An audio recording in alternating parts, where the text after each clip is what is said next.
Hello students, welcome to the pole science of class 10, and today we will proceed discussing from question number 15 onwards. These are all important questions and answers related to chapter number 1, that is power sharing. So let us proceed then. Question number 15: why in democracy political power should be distributed among as many citizens as possible? As because in a democratic form of government, power sharing should also be there and should always be as a compulsory subject. So why in a democracy political power should be distributed among as many citizens as possible? So in a democracy, people rule themselves through institutions of self-governance. In a good democratic government, due respect is given to diverse groups and views that exist in a society.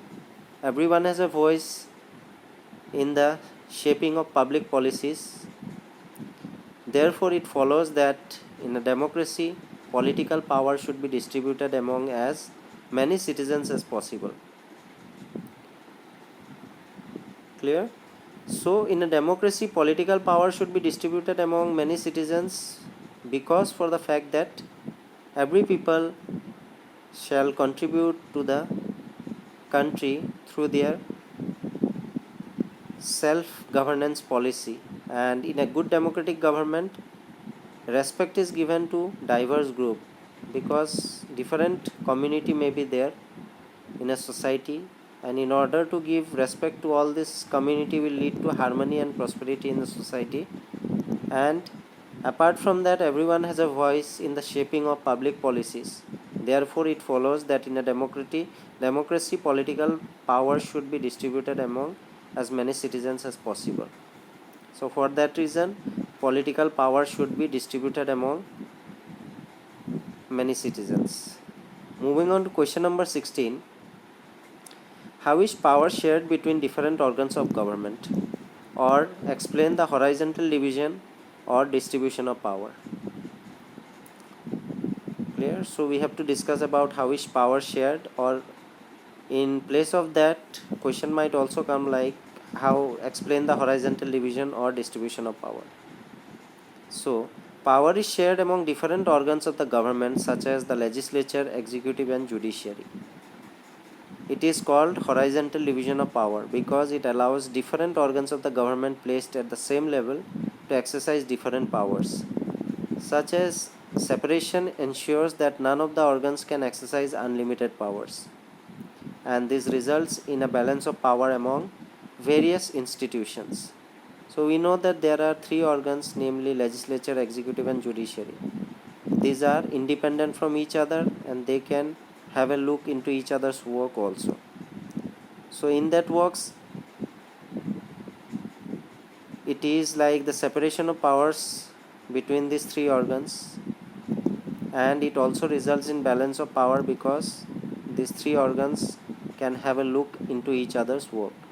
Even though ministers and government officials exercise power, they are responsible to the parliament or state assemblies.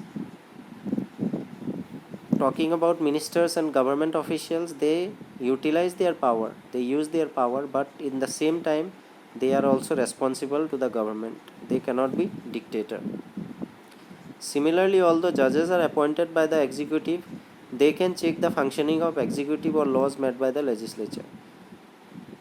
So in the form of separation of powers, as we know that judges are actually appointed by whom? The executive.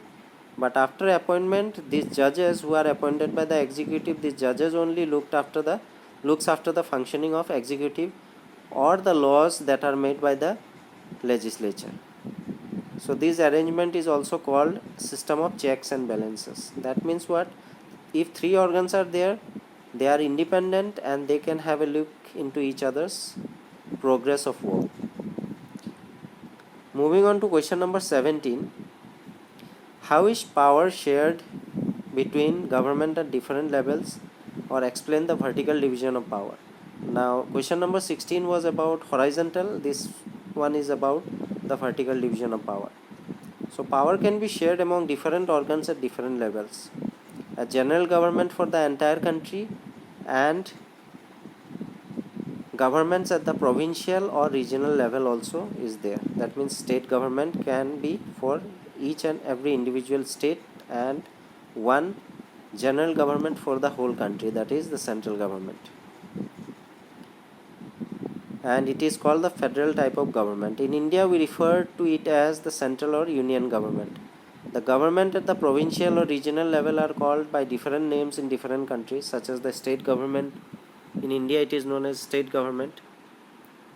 This system is not followed in all countries. So likewise in India we follow, there are more than two tiers, that are central government for the whole country, state government for every state, and provincial government in local level of or local level scenario. So these are actually smaller constituent units. There are many countries where there are no provincial or state governments, but in those countries like ours where there are different levels of government, the constitution clearly lays down the power of different levels of government. This is what they did in Belgium, but was refused in Sri Lanka. So likewise in India, other countries do not have the same arrangement, but they have laid certain rules and regulations. Just like in Belgium, you can see that apart from central and state government, there is a third type of government, which is community government. But in Sri Lanka, the arrangement is not like the same. So this is called the federal division of power. The same principle can be extended to levels of government lower than state governments, such as the municipality and panchayat.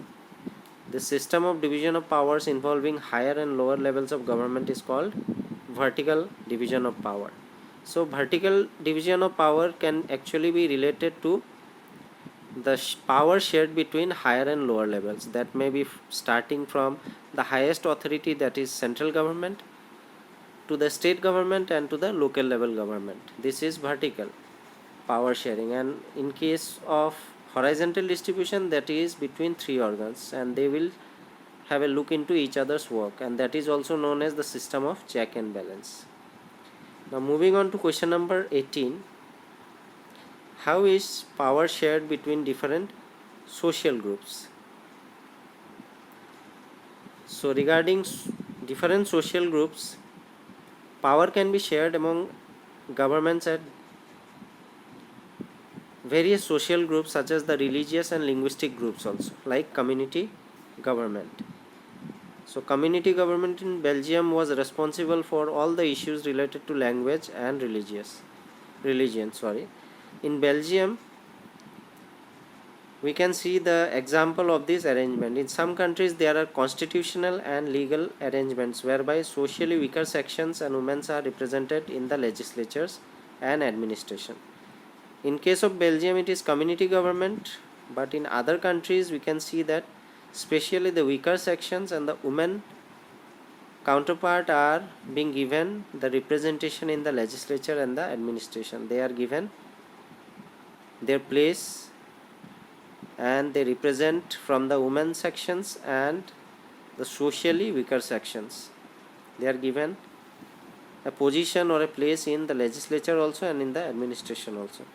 This system of reserved constituency in parliament and assemblies of our country is meant to give space in the government and administration to diverse social groups who otherwise would feel alienated from the government. This method is used to give minority communities a fair share in power. So if we talk about the power shared between different social groups, why it is done? Because it is done actually to make them feel like they are also an important part of the society and of the country, whatever these weaker sections are. So for this reason only, these weaker sections or people belonging to weaker sections and the women community are given a place in the legislature as well as administration, so that they can take a good decisions for the development of the country also, as well as for their community also. And on the other hand, they will not feel like outsiders also. They will also feel that their place is also important for the country, and they are also important for the country as the other people are. So for that reason also, this power is shared between different social groups. After that,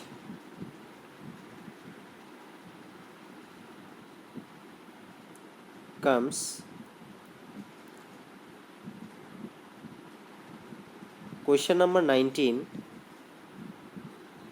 which says explain power sharing arrangements between political parties, pressure groups and movements. So regarding question number 19, 20 and 21, we will discuss in our last and concluding class. So regarding today's topic on questions and answers, we discussed about how is power shared between between the government at different levels. After that, how is power shared between different social groups. Then in the next class we will start discussing from question number 19, explain power sharing arrangements between political parties, pressure groups and movements. So with this I will wind up today's topic. Thank you.